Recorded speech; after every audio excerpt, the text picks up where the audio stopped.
Rebonjour à toutes et à tous, je vous remercie si vous nous rejoignez à l'instant. Nous sommes en direct sur Téléfinance dans votre live, l'émission 100% marché financier. Tout de suite, nous retrouvons en duplex Mathieu Driol pour les produits de bourse. Bonjour Mathieu.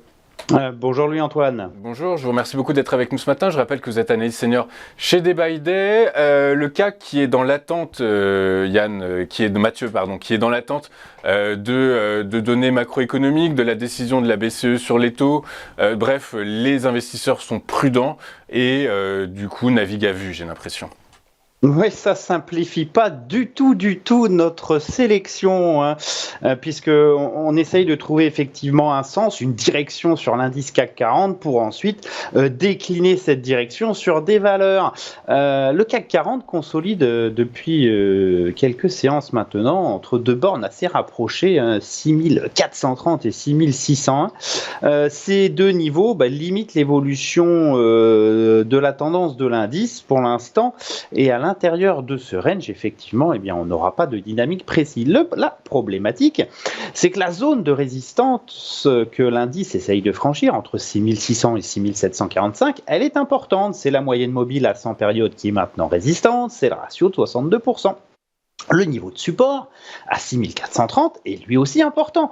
C'est le précédent sommet dans la phase de rebond depuis début mai. C'est donc une polarité ici haussière, et cette rupture déclencherait la mise en place d'une phase au moins de correction jusqu'à 6225, probablement un retour sur le dernier creux à 6086. Donc dans les deux cas, la sortie d'une certaine façon par le haut ou par le bas de cet intervalle déclenche une tendance. Le problème, c'est qu'actuellement on est en plein milieu.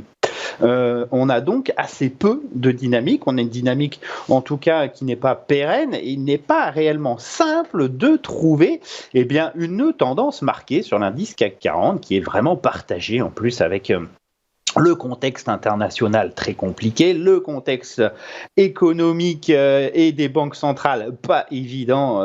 Il n'est donc vraiment pas évident pour les investisseurs de se projeter.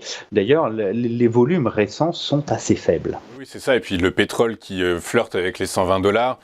Donc on a quand même un ensemble de catalyseurs qui font que potentiellement, en réalité, on a quand même un peu de visibilité. On a quand même l'impression que l'ensemble des variables que vous nous présentez, qui nous sont présentées tous les jours, militent pour un mouvement au moins à court terme plutôt baissier. Du coup, est-ce que c'est dans cet environnement, est-ce que vous avez donc trouvé une valeur qui tirerait un peu vers le bas, du coup? Alors c'est vraiment pas évident, parce qu'effectivement on se pose, on a beaucoup de stimuli de part et d'autre, stimuli économiques, stimuli fondamentaux, exogènes. La question c'est, sont-ils dans les cours en fait, d'une certaine façon? Ça c'est pas évident. On aura des réponses graphiques, mais pour l'instant on les a pas. Alors effectivement, on a cette phase de rebond, mais qui semble un petit peu limité. C'est pourquoi on s'est tourné vers un titre qui avait peut-être un petit peu trop rebondi par rapport à une tendance baissière avérée et puissante. C'est le cas à notre avis sur Alstom. Alors sur ce graphique en données hebdomadaires, on a effectivement ce rebond d'ampleur réalisé ces dernières semaines, puisque le titre est passé de 19,62 à quasiment 27,70. 27,70, c'est quoi? C'était un niveau de support absolument colossal qui avait contenu toutes les corrections d'Alstom depuis l'année 2018. Beaucoup de tests de ce niveau, à chaque fois des rebonds, et la rupture a été très violente et a déclenché une phase de dynamique baissière assez nette. Les cours sont maintenant revenus à proximité justement de cet obstacle, ce qui semble sonner le glas, en tout cas à court terme, de la reprise haussière. Comme elle a été importante, on peut effectivement anticiper au moins une phase de temporisation intermédiaire qui peut être intéressante à jouer. Et donc, quels sont les objectifs dans ces cas-là que vous avez fixés, que vous avez calculés? On bascule donc sur un horizon de temps graphique, un graphique en données quotidiennes pour essayer d'affiner un petit peu ces niveaux. On voit bien cette zone entre 27 et 28 euros que le titre Alstom a du mal à franchir. On a effectivement deux cibles plus ou moins simples. La première, c'est une cible de très court terme, 25-20, dernier point de rebond. La deuxième, c'est une cible un peu plus longue à 22,55 que l'on peut viser. Il est pas évident d'anticiper en fait une phase de correction. On peut très bien s'arrêter sur le tout premier support et rebondir. C'est vraiment pas des conditions de marché simple en ce moment. Ouais, c'est très évident du coup. Bon, alors je sais que maintenant c'est un put que vous nous proposez. Quel est l'effet de levier sur ce put, Mathieu?